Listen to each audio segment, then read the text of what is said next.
साथियों, सभी को नमस्कार और एक बार फिर से आपका स्वागत है आपके अपने TPL स्टडी चैनल पर। मैं उम्मीद करता हूं आप सभी लोग अच्छे होंगे और अपनी चीज़ों को अच्छे से रिवाइज कर रहे होंगे। ठीक है, तो हमने पिछला नेक्स्ट टॉपिक हमारा कारक हमने कंप्लीट किया था। आज हम एक बहुत मज़ेदार टॉपिक पढ़ने वाले हैं जो हमें लगता तो बहुत आसान है, लेकिन हम अपनी छोटी छोटी कमाई की वजह से उसको क्या एग्जाम में हम गलत करके आ जाते हैं। ठीक है, तो अब हमें गलत नहीं करना है, उस चीज़ को बड़े अच्छे से पढ़ना है और देखना है। ठीक है, तो चलो पढ़ते हैं, नेक्स्ट क्लास देखते हैं। बाकी देखो हम पढ़ेंगे पद के भेद। क्या पढ़ेंगे? पद के भेद। पद के भेद पढ़ेंगे हम। ठीक है, अभी आप लोग पढ़ना, थोड़ा सस्पेंस रखना, आपको पता चलेगा कि रूपरेखा कैसे तैयार की है टॉपिक की रूपरेखा को कैसे तैयार किया है, ये आप देखना। एकदम सरल और आसान भाषा में मैंने समझाने की कोशिश की है। जहां आप लोग गलत करके आते हैं वहां मैंने उस चीज को खुद से भी मैंने एनालाइज किया, मैंने खुद से भी गलत किया है, तो मैं उम्मीद करता हूं कि मेरी तरफ आप भी गलत ना करें। चलो ठीक है, अब टॉपिक की ओर बढ़ते हैं। इसकी रूपरेखा को तैयार करेंगे टॉपिक की। तो अब देखो मैंने यहाँ एक शब्द लिख दिया है, कुछ शब्द लिखे हैं मैंने। यहाँ लिखा मोहन, यहाँ लिखा मैंने पढ़ना, और यहाँ लिखा मैंने पुस्तक। क्या? पुस्तक। अभी क्या है, मैंने तीन शब्दों को लिखा है। अभी क्या है, मैंने सिर्फ तीन शब्दों को लिखा है, मोहन, पढ़ना, पुस्तक। अभी आप लोग कह रहे हैं कि पता नहीं क्या है ये, लेकिन मैं बता देता हूँ, ये अभी क्या है, तीन शब्द हैं हमारे लिए। क्या है हमारे लिए? ये सिर्फ अभी तीन शब्द हैं, मोहन, पढ़ना, पुस्तक। ठीक, ये तीनों क्या है? शब्द हैं। ये तीनों क्या है? हमारे शब्द हैं। अब मैं क्या काम करता हूँ, इन शब्दों को एक सुरेखा में, एक वाक्य के रूप में लिख देता हूँ। क्या? एक वाक्य के रूप में लिख देता हूँ। मैंने वाक्य लिखा कि मोहन पुस्तक पढ़ता है। मैंने एक सेंटेंस लिखा, मैंने एक वाक्य लिखा, मोहन पुस्तक पढ़ता है। अब आप लोग समझ जाएंगे कि भाई ये तो एक वाक्य हो गया। यहाँ तीनों हमने शब्द लिखे थे, लेकिन यहाँ क्या है, पूरा कंप्लीट वाक्य है। देखो हम शब्दों को स्वतंत्र अवस्था में लिख सकते हैं। क्या? हम शब्दों को स्वतंत्र अवस्था में लिखते हैं। देखो जब कोई भी शब्द स्वतंत्र अवस्था में होता है शब्द कहलाता है, या क्या जब हम अपने आप को किसी भी स्वतंत्र अवस्था में रखते हैं तो क्या कहलाता है? शब्द कहलाता है। मैंने मोहन को स्वतंत्र अवस्था में रखा, किसी भी सेंटेंस या किसी भी वाक्य में यूज नहीं किया। मैंने पढ़ने को स्वतंत्र अवस्था में रखा, मैंने पुस्तक को स्वतंत्र अवस्था में रखा, यानी कि मैंने तीनों चीजों को स्वतंत्र अवस्था में रखा, स्वतंत्र अवस्था में रखा, तभी ये क्या कहलाए? हमारे शब्द कहलाए। ठीक है, लेकिन जैसे ही मैं इनकी एक रूपरेखा तैयार की, मोहन पुस्तक पढ़ता है, तो अब आप लोग समझ गए कि भाई ये पूरा सेंटेंस है। ठीक है, आप लोगों ने समझा ना सर कि ये क्या है? पूरा एक वाक्य है। ठीक, मोहन पुस्तक पढ़ता है। अब देखो, अब मैं आपसे पूछने लगूं, भाई बताओ ये मोहन क्या है? तो कुछ के दिमाग में आ रहा होगा मोहन एक संज्ञा है। मोहन क्या है? संज्ञा है। कुछ के दिमाग में आ रहा होगा मोहन एक कर्ता है। कुछ के दिमाग में आ रहा होगा मोहन क्या है? एक वचन है। मोहन क्या है? एक वचन है। और कुछ के दिमाग में आ रहा होगा मोहन एक पुल्लिंग है। क्या है? मोहन एक पुल्लिंग है। तो यानी कि ये हमारा संज्ञा, कर्ता, एक वचन, पुल्लिंग, इसके इतने सारे नाम हो गए। ठीक है, जब शब्द के इतने सारे नाम हो गए तो वो हमारा शब्द ना हो के क्या हो गया? हमारा पद हो गया। क्या हो गया भाई? हमारा पद हो गया है। अब देखो पद हो गया हमारा मोहन, क्योंकि उसके इतने सारे हमने नाम दे दिए, संज्ञा दे दिया, कर्ता दे दिया, एक वचन दे दिया या पुल्लिंग दे दिया, तो ये शब्द ना हो गया भाई, पूरा पद बन गया है। अब पद का जो शाब्दिक अर्थ होता है ना हमारा, क्या पद का शाब्दिक अर्थ होता है? वो होता है पदवी। पद का शाब्दिक अर्थ क्या होता है? पदवी। तो हमारा मोहन क्या है? पद, या हम इसको पदवी बोल सकते हैं। ठीक है, मोहन एक प्रकार का शब्द न होकर क्या बन गया? हमारा पद। और पद का शाब्दिक अर्थ क्या होता है? ये क्वेश्चन आया हुआ है कि पद का शाब्दिक अर्थ क्या होता है? निम्नलिखित में से पद का शाब्दिक अर्थ कौन सा है? तो कौन सा होगा? हमारा पद भी होगा। चलो ठीक है, इस चीज को आपने जाना भाई। ठीक है, पद को जाना। ठीक है, मैं इस चीज को रफ कर दे रहा हूं। ठीक है,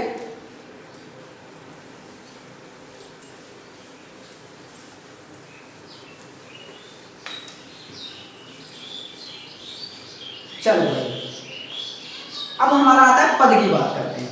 देखो पद, देयर आर टू टाइप्स। क्या पद दो प्रकार के होते हैं? पद कितने प्रकार के होते हैं? हमारे दो प्रकार के होते हैं, एक विकारी और एक अविकारी। विकारी और अविकारी। अब कुछ लोग ये मत कहना कि विकारी शब्द या अविकारी शब्द। मैं आपको बता चुका हूं, शब्द का डाउट पूरा क्लियर कर चुका हूं कि भाई शब्द भी कहां से बना है? पद से बना है, यानी कि आप पद भी शब्द से बना है। तो इसको हम विकारी शब्द, अविकारी शब्द भी बोल सकते हैं। पद के दो भेद होता है, विकारी या अविकारी। ठीक है, चलो अब देखो विकारी किसे कहते हैं? विकारी किसे कहते हैं? जो लिंग, वचन, पुरुष या कारक के आधार पर बदलते हैं, उन्हें हम क्या कहते हैं? विकारी शब्द कहते हैं। क्या? विकारी शब्द कहते हैं। चलो लिखता हूं, जो शब्द लिंग, वचन या कारक के आधार पर परिवर्तित या बदलते हैं, हमारे क्या कहलाते हैं? विकारी शब्द। और अविकारी, जो शब्द लिंग, वचन, कारक के आधार पर नहीं बदलते हैं, विकारी शब्द कहलाते हैं। तो यहाँ हमारा सिर्फ नहीं बदलते, क्या कहलाते हैं? अविकारी शब्द कहलाते हैं। देखो शब्द कौन कौन से हो सकते हैं? जैसे मैंने लिखा यहाँ, मैंने एक एग्जाम्पल लिया लड़के। क्या एग्जाम्पल लिया? लड़के।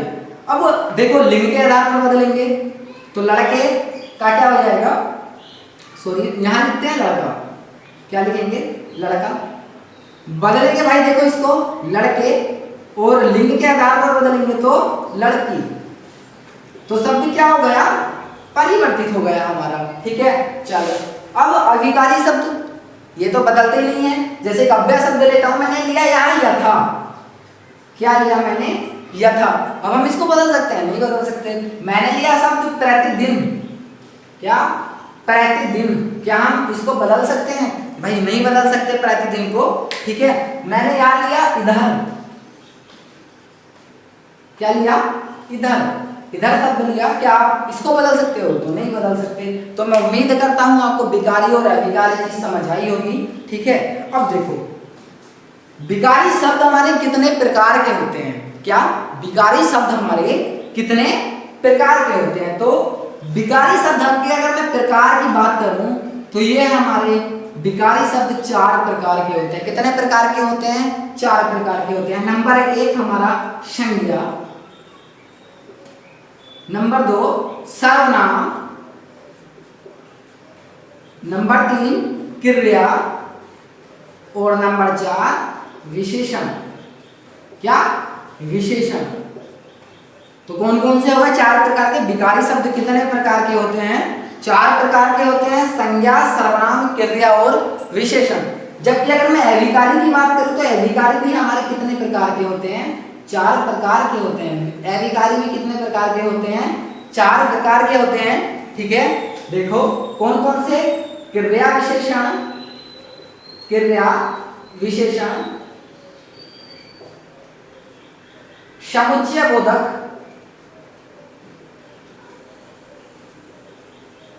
समुच्चय बोधक, विस्मयादि बोधक,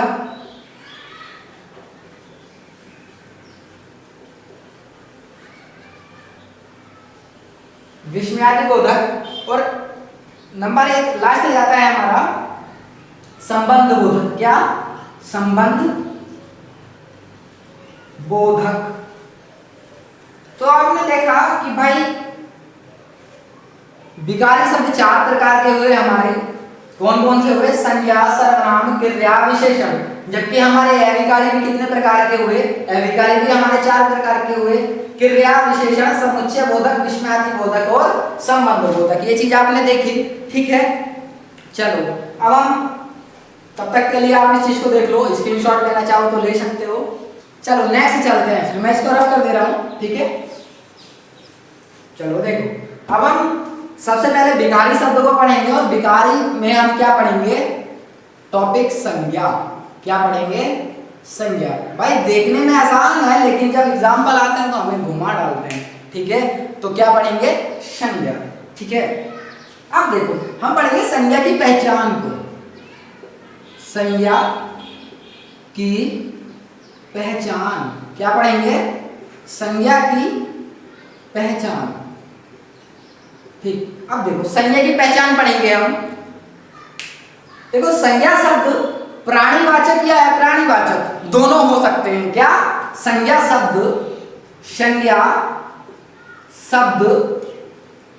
प्राणीवाचक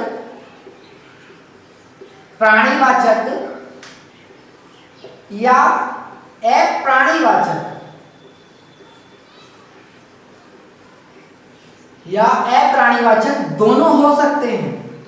दोनों हो सकते हैं। संज्ञा शब्द प्राणीवाचक या अप्राणीवाचक दोनों हो सकते हैं। ठीक है। अगर मैं बात करूं प्राणीवाचक, तो संसार में जितने भी प्राणी होते हैं, क्या? संसार में जितने भी प्राणी होते हैं, मनुष्य, जानवर कोई भी, या देखो ETC आप इतना जानते हैं, एक्सेट्रा आप इतना जानते हैं, जिसके अंदर भी प्राण होते हैं वो हमारा प्राणीवाचक कहलाता है। देखते हैं अप्राणीवाचक। अब अप्राणीवाचक किसे कहते हैं? अप्राणीवाचक जिसके अंदर प्राण नहीं होते, जैसे मेज हो गया, ये हो गया मार्कर या पेन हो गया, ठीक है, पुस्तक हो गई, या कोई भी ऐसे वस्तु जिसके अंदर प्राण नहीं होते हैं, हमारे अप्राणीवाचक कहलाते हैं। ठीक है, क्या कहलाते हैं? अप्राणीवाचक। यहाँ मैं लिख देता हूँ, मेज, पुस्तक, कलम। ठीक है, ये सब क्या होते हैं? हमारे मेज, पुस्तक, कलम क्या होते हैं? हमारे अप्राणीवाचक। ठीक है, तो देखो इस चीज को।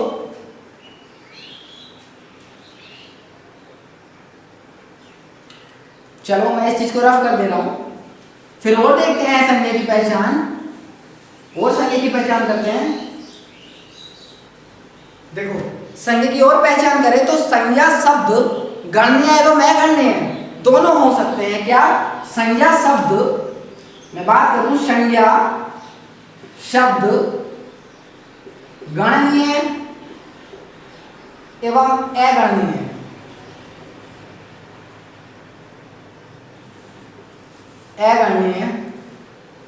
दोनों हो सकते हैं। तो संज्ञा शब्द गणनीय एवं अगणनीय दोनों हो सकते हैं। तो गणनीय की बात करूं तो आप जिस भी वस्तु को गिन सकते हो वो हमारे गणनीय के अंतर्गत आएगी। जैसे कि तुम पेन गिन सकते हो, आप जो है किसी भी मनुष्य को गिन सकते हो, यानी कि मनुष्य होते हैं ना, मनुष्य को भी आप गिन सकते हो।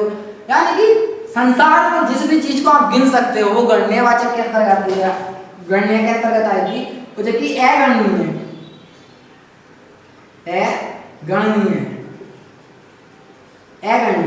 जिस चीज को आप नहीं गिन सकते, हवा,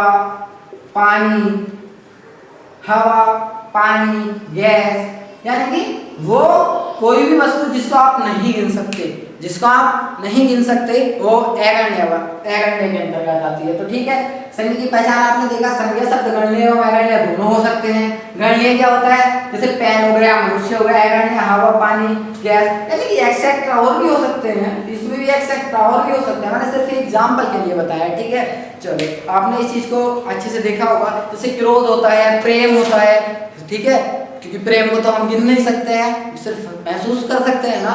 क्रोध को हम गिन नहीं थोड़ी सकते हैं, महसूस कर सकते हैं।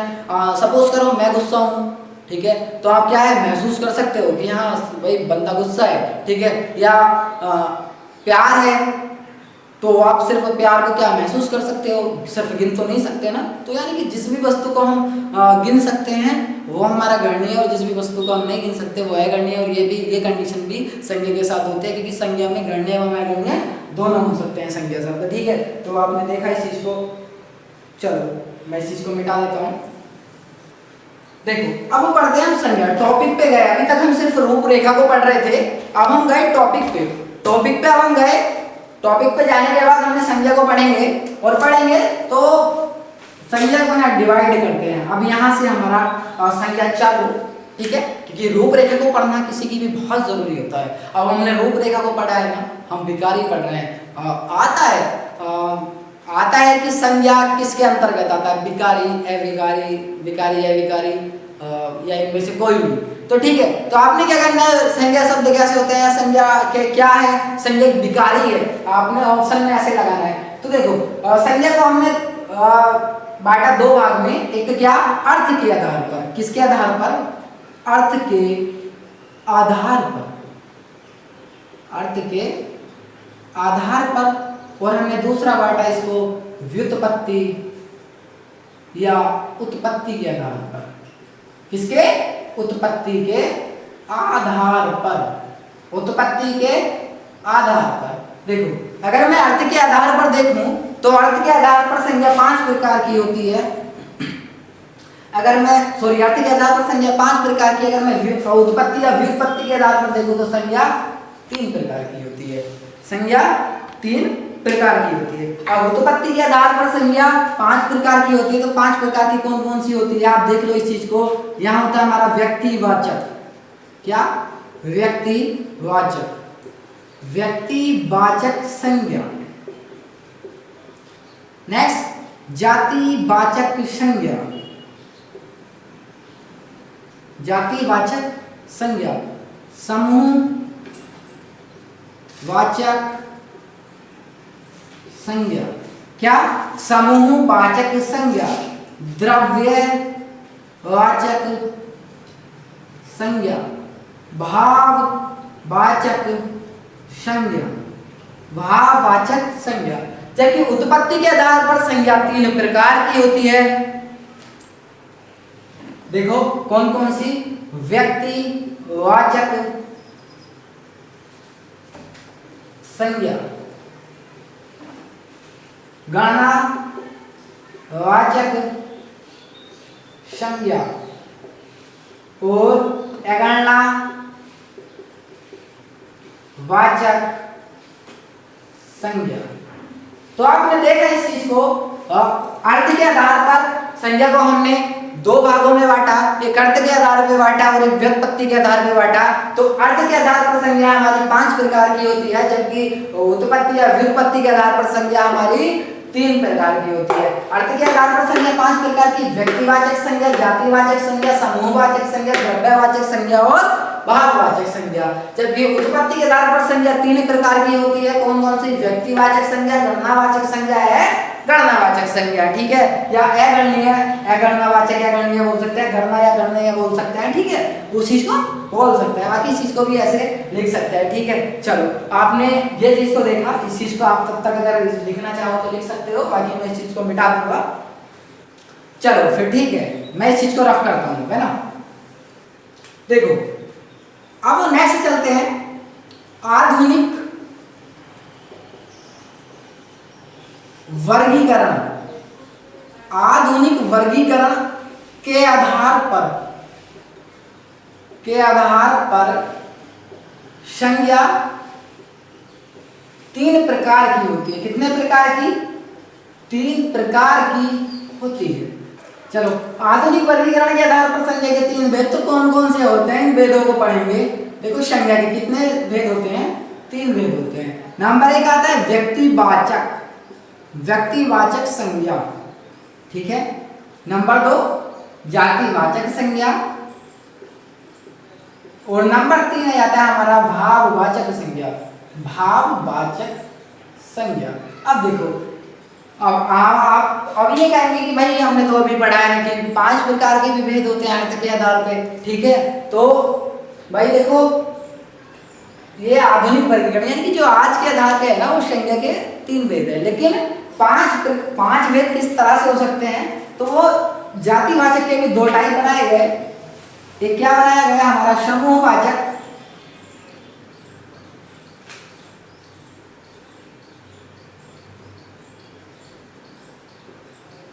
अरे यार कैसे लिखा जाएगा समूह, देखो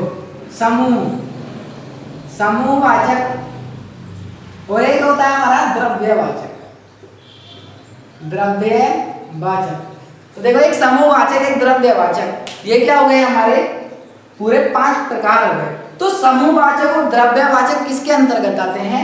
जातिवाचक के अंतर्गत आते हैं। ठीक है, देखो समूह, कभी कभी क्या होता है, कुछ कंडीशन ऐसी होती है जहां हमें क्या करना होता है कि होता तो समूहवाचक है लेकिन ऑप्शन में दिया ही नहीं होता समूहवाचक, तो वहां हमें क्या लगाना पड़ जाता है? जातिवाचक। देखो यहाँ कोई एग्जाम्पल होगा और यहाँ कोई एग्जाम्पल होगा। सपोज करो यहाँ एग्जाम्पल है या कोई एग्जाम्पल है, हमसे पूछा है कि बताओ भाई कौन सा वाचक है, कौन सी संज्ञा है।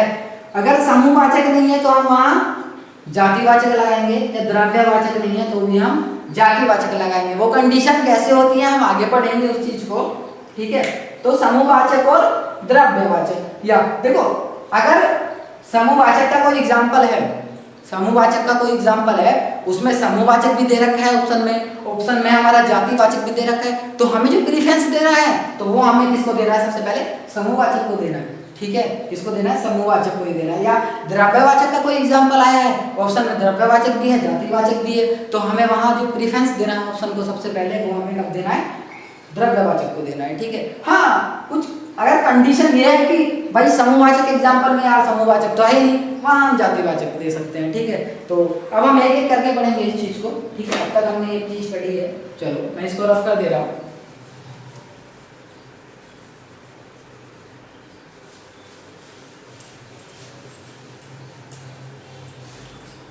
चलो देखो संज्ञा,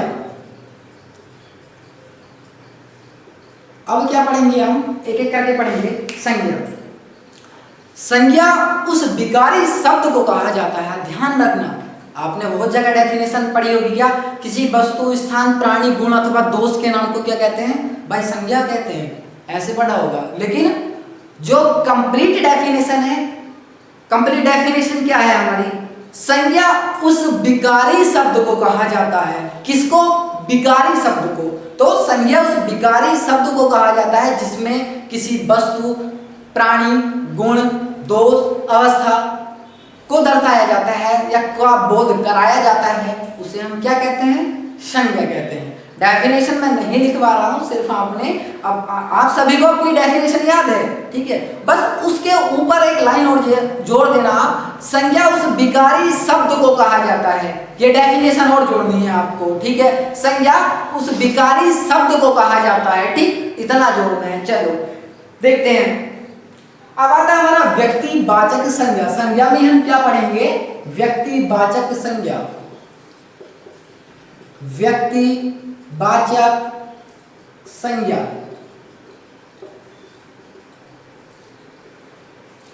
चलो भाई, जिन संज्ञा शब्दों से क्या? जिन संज्ञा शब्दों से एक ही व्यक्ति या वस्तु, एक ही व्यक्ति या वस्तु के नाम का बोध कराया जाता है। जिन संज्ञा शब्दों से एक ही व्यक्ति या वस्तु का बोध कराया जाता है, क्या कहलाता है? हमारा व्यक्तिवाचक संज्ञा कहलाता है। किसका? एक ही व्यक्ति या वस्तु का बोध कराया जाए। देखो जैसे कि कहने लगो, अब मैं कहने लगूं कि भाई चलो यहाँ क्या है, प्राणी, मनुष्यों के नाम देख लेते हैं हम। क्या? मनुष्यों के नाम। भाई डेफिनेशन आपने सुन ली है व्यक्तिवाचक संज्ञा की, मनुष्यों के नाम।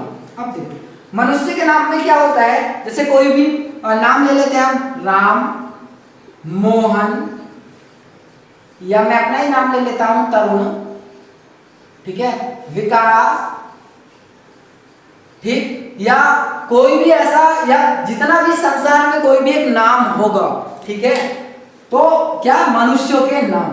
अब सपोज करो कि एक क्लास है, एक क्लास में बहुत सारे स्टूडेंट हैं, वहां एक नाम के 3 व्यक्ति हैं।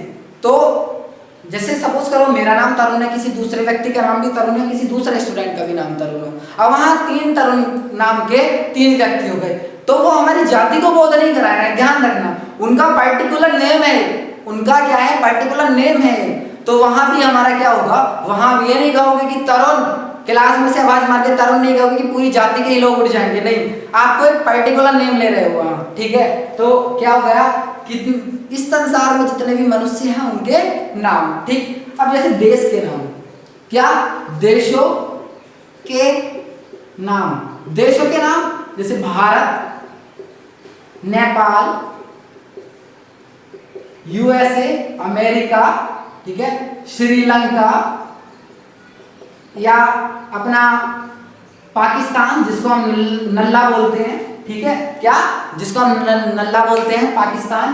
तो देशों के नाम भारत, नेपाल, यूएसए, अमेरिका, यानी कि संसार में जितने भी देश हैं सभी के नाम। ठीक, चलो अब जैसे नदियों के नाम, नदियों के नाम जैसे मैं कहने लगूं गंगा नदी, गोदावरी नदी, गंगा नदी, गोदावरी नदी और घाघरा नदी, ठीक है, यानी कि पर्टिकुलर कोसी नदी, यानी कि जितनी भी नदियों के नाम होते हैं वो हमारे किस में आते हैं, व्यक्तिवाचक संज्ञा में आते हैं।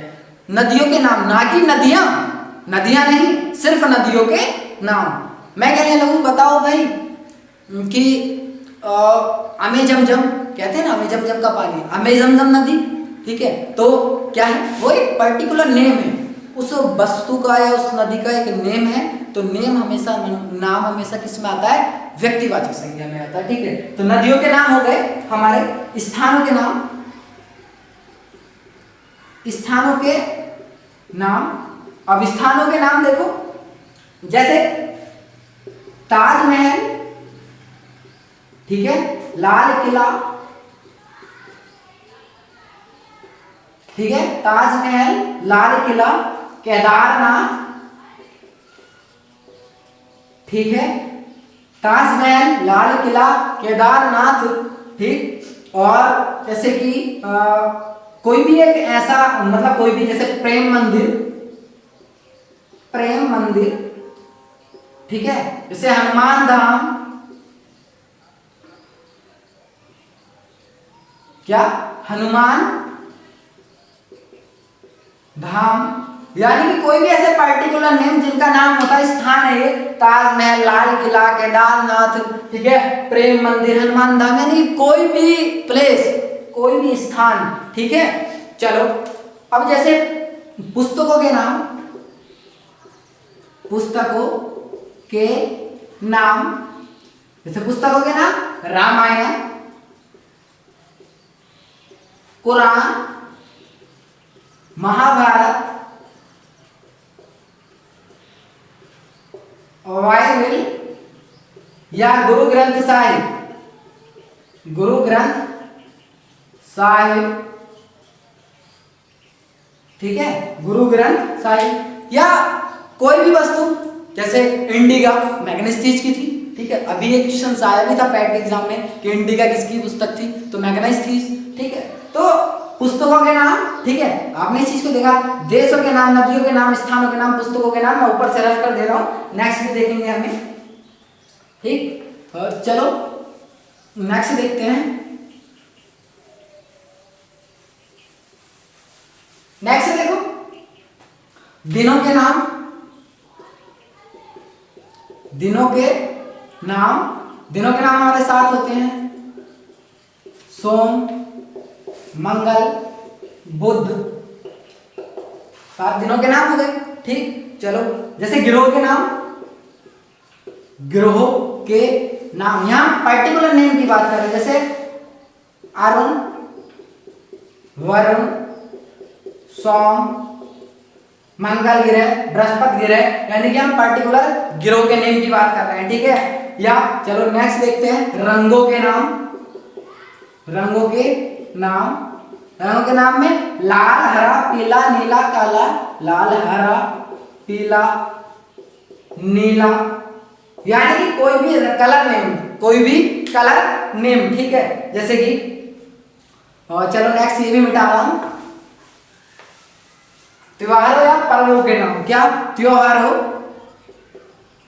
त्योहारों या पर्वों,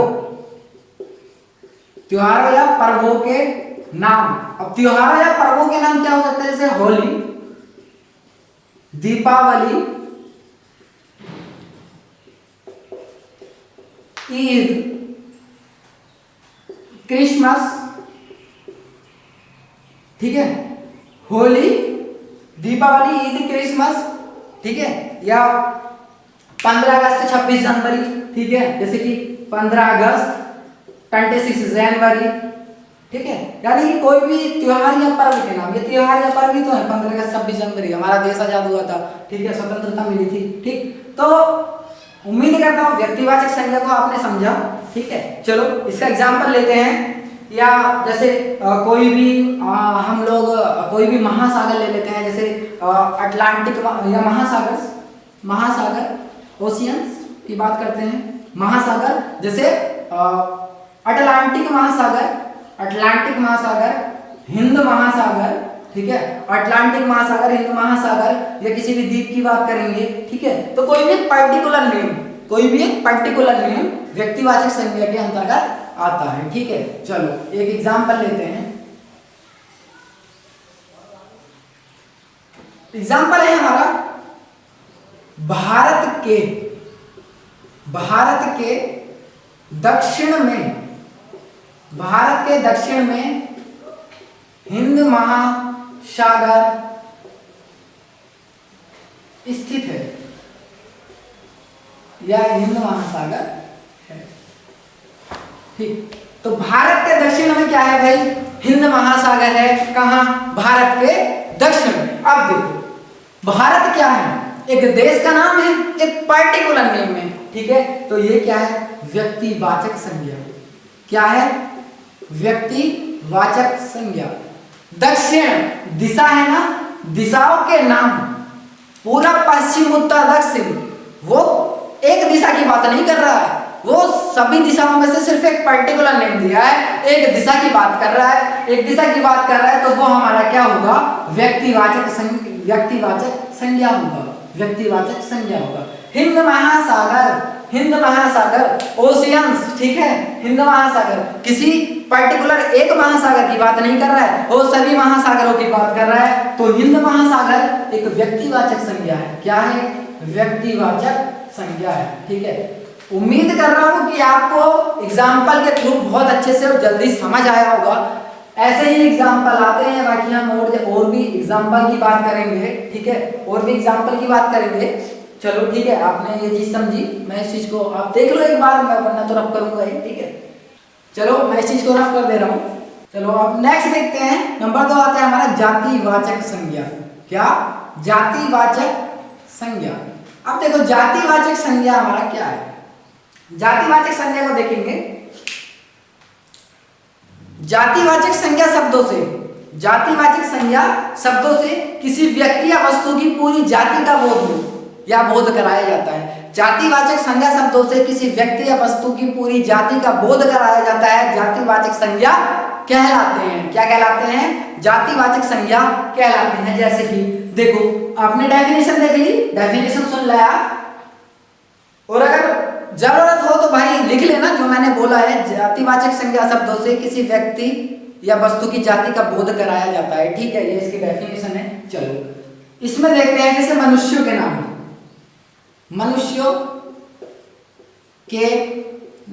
अब यहाँ कंफ्यूज मत होना कि अभी मनुष्य के नाम तो पहले भी पढ़ा है, चीजों को देखना। जैसे कि मैं कहूं लड़का, मैं कहूं लड़की, फिर मैंने बोला औरत।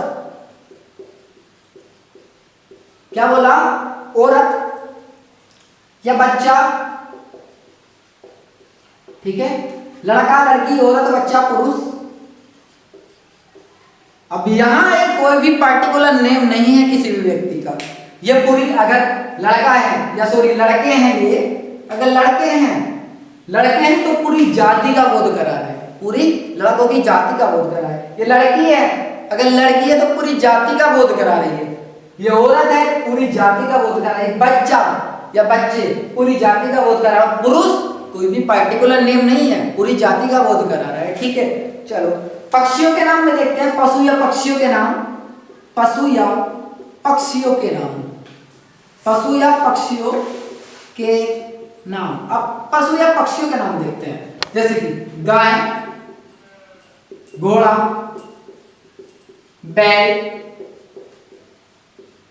गाय, घोड़ा, बैल, ठीक है। और पक्षी में ले लेते हैं हम लोग, जैसे पक्षियों में जाएगा हमारा तोता, मैना, ठीक है, तोता, मैना, कबूतर, ये क्या है, या एक्सेट्रा एक्सेट्रा इटीसी इत्यादि हो सकता है पशु या पक्षियों के नाम। देखो कोई भी पार्टिकुलर नेम नहीं है। कबूतर है ना, तो कबूतर की भी कई प्रजाति होती है। कबूतर की भी क्या होती है, कई प्रजाति होती है, तो अलग अलग नाम से डिफाइन किया जाता है। ये कबूतर की क्या है, ये पूरा एक कबूतर की जाति है, लेकिन प्रजातियां कबूतर की बहुत होती हैं, प्रजातियां बहुत होती हैं, ठीक है। वैसे गाय है, गाय क्या है, गाय पूरी गाय की प्रजाति को दर्शा रहा है। अगर मैं इसकी गाय की जाति को दर्शा रहा है, अगर मैं इसकी प्रजाति की बात करूं तो जैसे कामधेनु गाय हो गई, जर्सी गाय हो गई, तो वो क्या है, इनके नेम है। वहाँ कामधेनु क्या होगा, व्यक्तिवाचक होगा, क्योंकि हमने उसको एक पर्टिकुलर नेम दे दिया। वो पर्टिकुलर एक मतलब गाय की जाति से हट के वो एक कामधेनु की जाति में, और कामधेनु उसका पर्टिकुलर नेम हो गया है, ठीक है। तो वो क्या होगा, हमारा व्यक्तिवाचक में जाएगा, ठीक। चलो जैसे पद या व्यवसाय, कोई भी पद, पद या व्यवसाय, जैसे पद या व्यवसाय में क्या होता है, जैसे शिक्षक, शिक्षक, क्लर्क, स्टेनो, स्टेनो, तहसीलदार, प्रधानमंत्री, राष्ट्रपति, राज्य मंत्री, बहुत सारे ऐसे, लेखपाल, चपरासी, ठीक है। तो वो सब क्या है, हमारे पद या व्यवसाय हैं, ठीक है। तो ये सब किस में आते हैं, ये सब किस में आते हैं, ये सब आते हैं हमारे जातिवाचक में, ठीक है। जैसे लेखपाल, लेखपाल एक पूरी जाति को दर्शा रहा है, लेखपाल की। जबकि मैं एक नाम ले दूं कोई भी, जैसे राम लेखपाल है, तो राम क्या हो गया, एक पार्टिकुलर हो गया, वो व्यक्तिवाचक में पहुंच जाएगा। लेकिन अगर मैं क्या लेखपाल घूसखोरी लेते हैं, मैं ऐसे बोल दूं तो लेखपाल घूसखोरी लेते हैं, तो लेखपाल क्या पूरी उनकी जाति को दर्शाया, तो वो जातिवाचक में आ गया, ठीक है। चलो नेक्स्ट देखते हैं, क्या फल फूल सब्जी, फल या फूल या सब्जी, फल फूल या सब्जियां, ठीक है। फल फूल या सब्जियां, देखो फल में क्या ले लेते हैं, जैसे आप फल में ले लो, जैसे सेब, संतरा,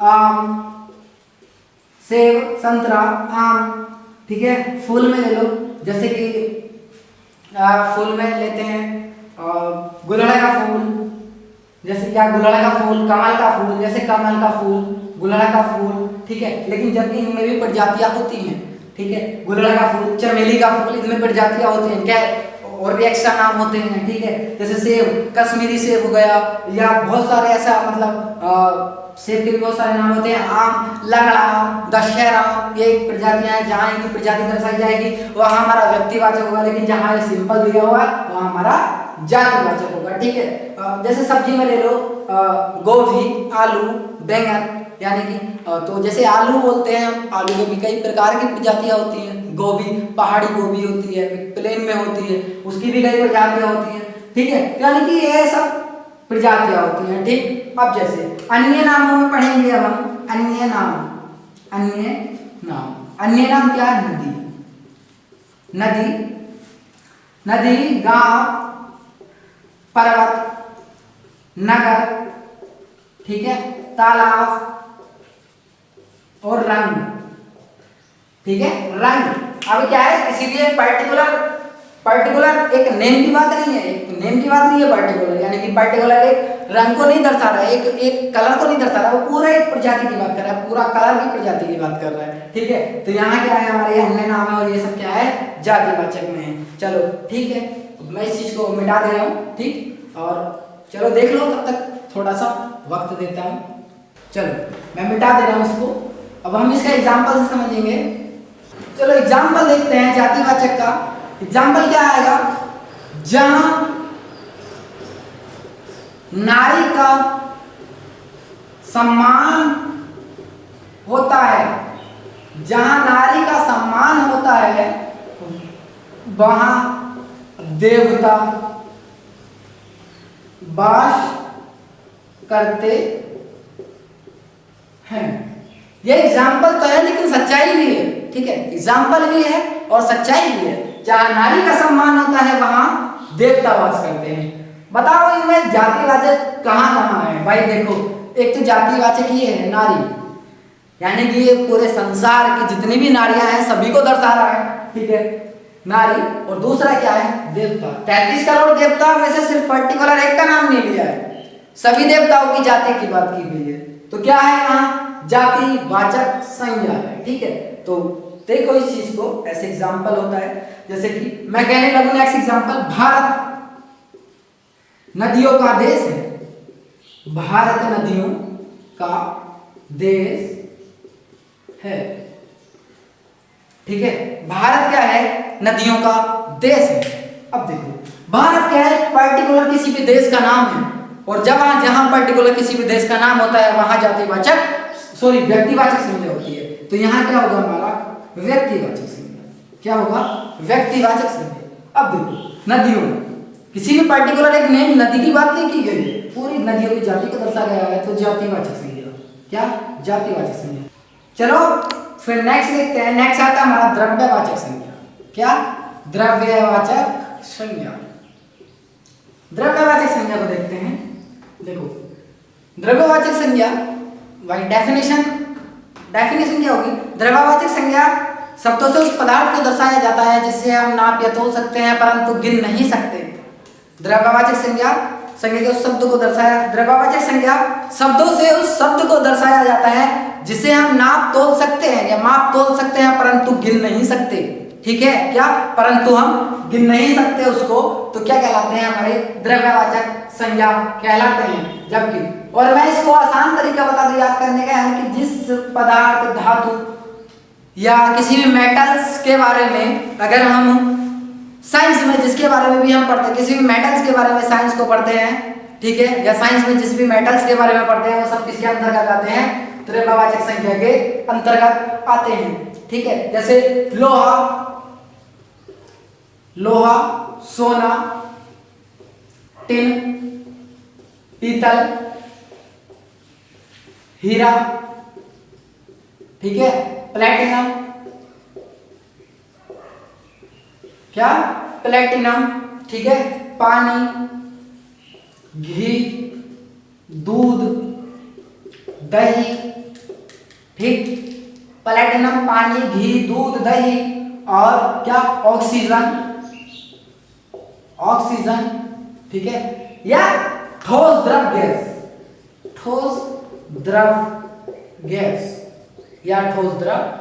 गैस, ठीक है। इस चीज से आप बहुत जल्दी समझिए। ठोस द्रव गैस, कोयला, क्या?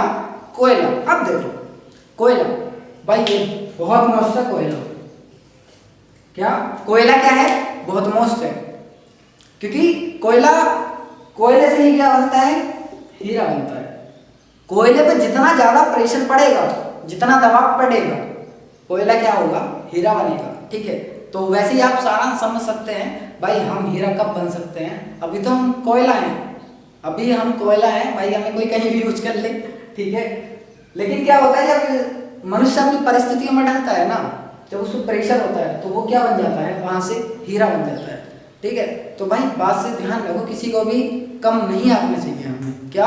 किसी भी व्यक्ति को हमें कभी भी कम नहीं आंकना चाहिए। अगर हम कोयले को कम आंकने लगे तो वो भाई हीरा कहाँ से प्राप्त होगा? हीरा भी तो प्राप्त नहीं हो सकता ना, क्योंकि हीरा भी तो कोयले से प्राप्त होता है, या कोयला ही तो हीरा को बनाता है, ठीक है। कोयला ही नहीं होगा तो हीरा कहाँ से बनेगा, ठीक है। तो इस चीज को जरा ध्यान रखना, ठीक। चलो नेक्स्ट पढ़ते हैं। देखो एग्जाम्पल है, जहां कोयला होता है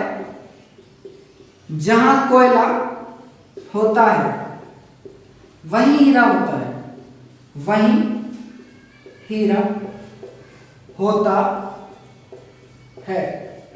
क्या देखा? जहां कोयला होता है वहीं क्या होता है? हीरा होता है। कोयला क्या है हमारा? कोयला क्या है? एक मेटल से, धातु है। हमने इस चीज को पढ़ा है साइंस में, और मैंने आपको बताया जिस चीज को हमने साइंस में पढ़ा है, जिस भी मेटल्स को हमने साइंस में पढ़ा है, नॉन मेटल्स को साइंस में पढ़ा है, वो सब द्रव्यवाचक के अंतर्गत आते हैं। कोयला क्या है हमारा? द्रव्यवाचक, ठीक है। हीरा मेटल से कहा क्या है? हीरा है, क्या है? द्रव्यवाचक है। मैं उम्मीद करता हूँ आप सभी को ये चीज अच्छे से समझ आई होगी। अब हमारा द्रव्यवाचक यहाँ क्या हुआ? फिनिश, ठीक।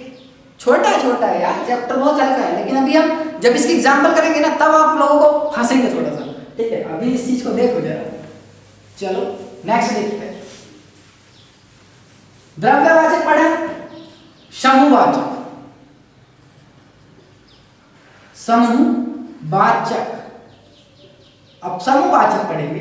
देखो समूहवाचक वे समूहवाचक शब्द जो किसी व्यक्ति या वस्तु के समूह का बोध कराते हैं क्या कहलाते हैं? समूहवाचक कहलाते हैं, ठीक है।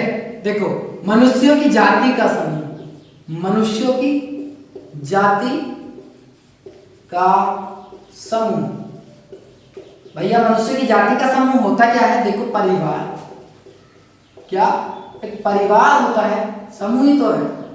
सेना, चाहे वो जल सेना हो, थल सेना हो या वायु सेना हो, कोई सी भी सेना हो, क्योंकि तभी तो वो एक समूह से बनेगी ना। कोई भी पंचायत, क्या कोई भी पंचायत, कोई भी सेमिनार, छावनी, क्या पंचायत, सेमिनार, छावनी, परिवार, सेना, पुलिस, ये सब क्या है? कोई भी सभा। भाई सभा एक व्यक्ति से तो नहीं हो सकती ना, परिवार किसी पर्टिकुलर एक व्यक्ति से नहीं बन सकता, वो पूरा एक मम्मी पापा होते हैं तब परिवार बनता है, ठीक है। तो क्या होता है? परिवार, पूरा एक परिवार है तभी तो समूह बनेगा ना। सेना किसी पर्टिकुलर एक व्यक्ति से नहीं बन सकती है, ठीक है। पंचायत किसी भी एक व्यक्ति से नहीं बन सकती। सेमिनार, छावनी, पुलिस, सभा, ठीक है, पर्टिकुलर किसी भी एक व्यक्ति से नहीं बनते हैं, इसलिए क्या होता है? समूहवाचक होते हैं, ठीक। चलो एग्जाम्पल से समझते हैं।